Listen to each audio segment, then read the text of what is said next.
એટલે દરેક પંથકમાં દરેક જગ્યાએ વાત પહોંચે. આખા ગામની સુવડ આપણે ના કરી શકીએ, આખા જિલ્લાની સુવડ હું ના કરી શકું, ઇવન સંતરામપુરની આખી સુવડ બી મારાથી ના થાય, પણ એનો વિચાર આપણે પહોંચાડી શકીએ. ભાઈ નોર્મલ સુવડનો આપણે ધ્યેય શું વિડીયો બનાવવાનો, પેશન્ટ ખેંચવાનો ધ્યેય નથી. આપણી પાસે પેશન્ટ ઘણા જ બધા છે અને કદાચ એકવાનું બંધ બી કરવું પડે કે ભાઈ હવે નથી આપણાથી લોડ લેવાતા, હાઉસફુલનો પાર્ટી બી લાગે.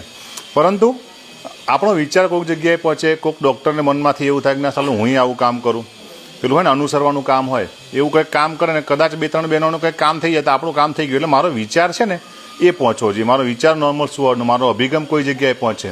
અને કોઈ ડૉક્ટરને કદાચ એવું હોય કે ભાઈ શું કરે છે, કઈ દવા વાપરે છે, તો મારા દરવાજા દિલના અને દવાખાનાના ખુલ્લા છે.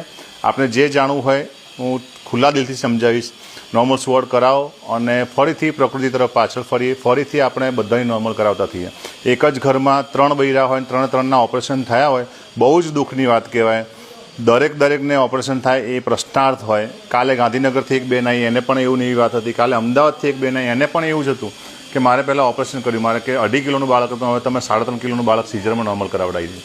તો એ શક્ય હતું નોર્મલ સુવડ કરાવવાની, પણ આપણે નથી થતી. કેમ નથી થતી? એ પ્રશ્નાર્થ છે અને એ પ્રશ્નનો જવાબ આપણે વિચારવાનો જરૂર છે.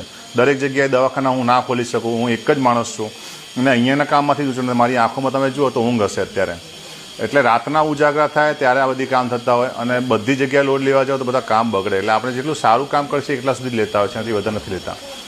એવું લાગે દર્દીને શંકા છે, એવું લાગે દર્દીને પ્રશ્ન હોય તો આપણે પછી એમને ના પાડી દેતા હોય કે તમે જ્યાં જવું હોય ત્યાં જવાની છૂટ છે, પરંતુ અહીંયા આગળ જે રીતે કામ થશે એ રીતે જ કામ થતું હશે.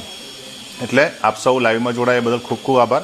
અને આજે રવિવારનો દિવસ છે તો ગઈકાલે એક આપણે 24 કલાકમાં 30 સુવડ કરાવી હતી, એની રીલ પણ મૂકી છે, તો આપ સૌ એની રીલ નિહાળો અને આવી જ રીતે કામ કરતા રહીશું અને આવી જ રીતે બધાને મળતા રહીશું.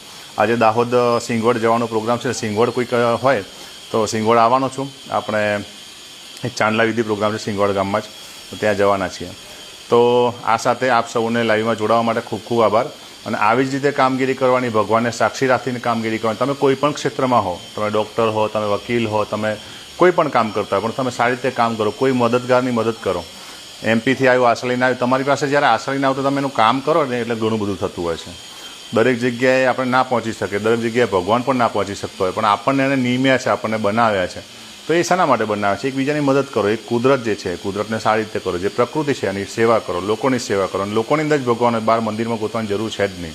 આ કાકા બહુ સારું બોલ્યા, હું બહુ જ સારું થાય અને મને શરદી ખાંસી તાવ કંઈ જ ના થાય. હું 2 કલાક ઊંઘું છું ખાલી 24 કલાકમાં અને કશું ના થાય. 6 મહિના 1 વર્ષથી એક સરખું આવું નવું કામ થતું હોય, 2 કલાક ઊંઘે તો માણસ લગભગ મળીને બળી ગયું હોય, તોય કશું નથી થતું. એની પાછળનું કારણ શું હોય? બધાના આશીર્વાદ હોય. આશીર્વાદ એટલે શરીર આવું નવું અડીખમ ઊભું હોય.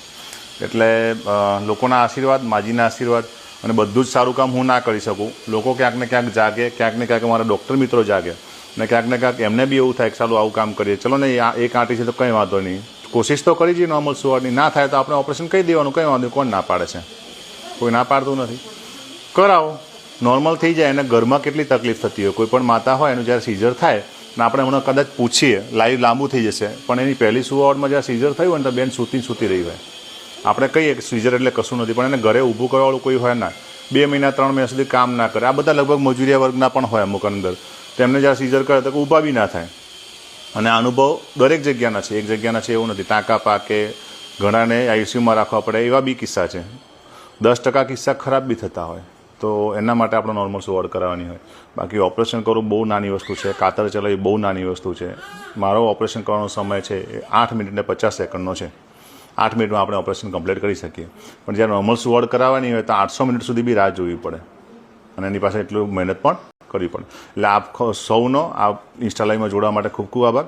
રવિવારના દિવસે આપણે પરિવાર સાથે વિતાવીએ, મમ્મી પપ્પાને મદદ કરીએ અને મમ્મી પપ્પાને પગે લાગીએ. મમ્મી પપ્પાને ના હોય તો ક્યાંક મંદિરે લઈ જઈએ. એટલે 110 જણા છે, ક્યાંક મા બાપને લઈ જાય તો એ મા બાપ બી ખુશ થાય ને એમના આશીર્વાદ મળે ને ત્યારે આપણે કામ થાય. સુરેખાબા મારા મા છે, એમના આશીર્વાદ છે એટલા માટે જ આ બધું સારું થાય છે. એટલે મા બાપને એક પૂજીએ, ના પૂજી શકીએ સારી રીતે બોલીએ, પાન મસાલા વ્યસનથી દૂર રહીએ, બીડી તમાકુ ગુટખાથી દૂર રહીએ. અને આપણું બાળક કદાચ ઘરમાં હોય તેને સમય આપીએ, આપણે મા ઘરમાં હોય તો સમય આપીએ. અને એક સરસ ગીત પણ ગાયું છે મેં, પણ અત્યારની એ રીલમાં મૂકીશ, સાહેબો રે ગોવાળીઓ, તે મૂકીશ ત્યારે તમને મળશે. કાલે એ કામ પણ કર્યું છે. તો ખૂબ ખૂબ આભાર. જય માતાજી સાથે જય જોહર, જય આદિવાસી. આપ સૌને આ લાઈવમાં જોડાવા માટે ખૂબ ખૂબ આભાર, ખૂબ ખૂબ અભિનંદન. અને આવી જ કામગીરી આપણે કરતા રહીશું. આ કામગીરીને જરૂરિયાતમંદ વ્યક્તિ સુધી, એટલે જેને પણ સીઝર હોય કે એવું કોઈ ક્યાંક જગ્યાએ હોય તો એમને મોકલીએ, જેથી એમને પણ એક અભિલાષા જાગે, ઝંખ ના જાગે. ચલો ને આપણે એકવાર કોશિશ કરી જઈએ, કદાચ નોર્મલ સુવાડ થઈ જાય તો આપણે બેનનું ભલું થાય. બરાબર છે. ખૂબ ખૂબ આભાર. આ સાથે લાઈવ વિડીયો એન્ડ કરું છું. અને બધા અમારે રાજી છે, તમે અહીંયા આગળ જોઈ શકો છો. દાહોદ રાજી, ખુશ, બધા ખુશ છે. કાકા અમારે રાજી. એટલે મળીએ ફરીથી. અને